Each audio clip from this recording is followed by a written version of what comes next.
Tinapay mula sa langit. A daily morning devotion with CRC family.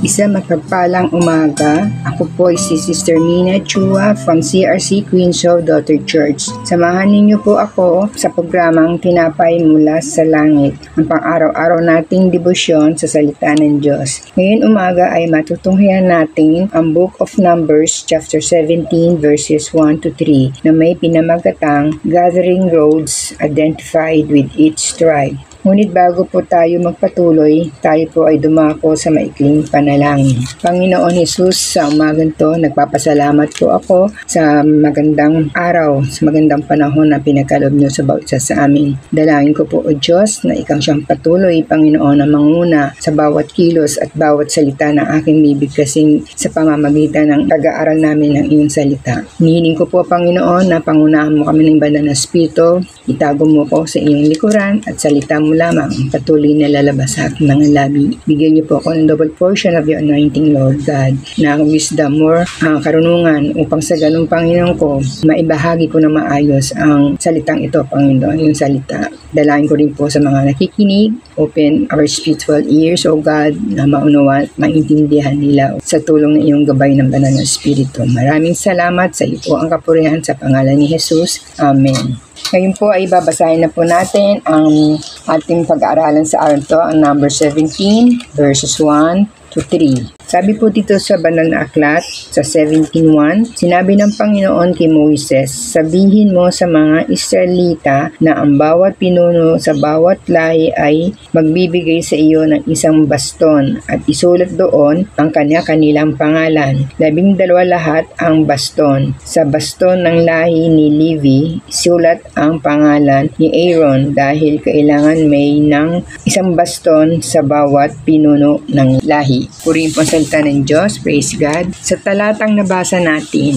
bakit kaya ito inutos ng Diyos kay Moses? Ito ay dahil sa paghihimagsik ni Kore, Datan, Abiram at 250 katao na pawang kilala at mga puno ng kapulungan. Naghimagsik sila laban kina Moises at Aaron na sinasabi nila na sila rin ay banal at hindi inihiwalayan ni Yahweh. Kita po natin sa bilang 61:3 po yun. Dahil sa ginawa ng mga Levita, sinabi ni Moises na kay Yahweh sila naghimagsik. At maging ang buong bayan ng Israel ay sumunod na rin sa kanila na naghimagsik laban kina Moises at Aaron. Verses 41 to 42. Dahil sa pangyayaring ito, ipinakita ni Yahweh ang puot niya laban sa Israel. Kaya dito sa bilang chapter 17 verse 1 to 5, inutos ng Diyos na magbigay ng isang tungkod ang bawat lipid na may pangalan na puno nila upang matigil ang bulong-bulungan laban kina Moises at Aaron. Sa verse na ito ay nagbigay ng utos ang Panginoon kay Moses na ang bawat lipid o lahi ay magbibigay ng tungkod at bawat tungkod ay nakasulat doon ang pangalan ng pinuno o prinsipe ng kanilang lipid o lahi. Ito ay magiging simbolo nila. Ang pangalan ni Aaron ay isusulat sa lipid ng Levi ayon sa utos ng Panginoon. Ang lipid o lahi ni Levi lamang ang pinahihintulutan mga siwa ng templo ng Diyos at si Aaron lamang ang may karapatan gawin ito at wala ng iba. Sa pagkakataong ito ay pinakita ng autoridad o kapangyarihan ni Aaron bilang pinakamataas na pari. Sa mga nakaraan nating pag-aaral ay maraming ulit na ginamit ang ating Panginoon ang tungkod upang ipakita ang kanyang kapangyarihan. Bagamat ito ay isang payak na baston lamang, napakaraming gamit nito magmula sa mga nagpapasto ng tupa, paghawi ng mga damo at sa pakikidigma. Nakikita po natin sa Psalms 2:9, sabi po doon, at sa pagpaparusa sa Psalms 89:32 at pagtutuwid kung tayo ay magkamali sa 2 Samuel 7:14. At higit sa lahat, matibay tayo, walang takot sa pagpapalaganap ng salita ng Diyos. Makita po natin sa Psalms 23:4. Kaya sabi po dito, kahit dumaan ako sa pinakamadilim libis, hindi ako na matatakot dahil kayo ay aking kasama. Ang dala ninyong pamalo ang sa akin ay nag-iingat. Ang inyong naman tungkod ang ginagabayan at nagpapagawin sa aking kalooban. Tayo po ay manalangin. Praise God.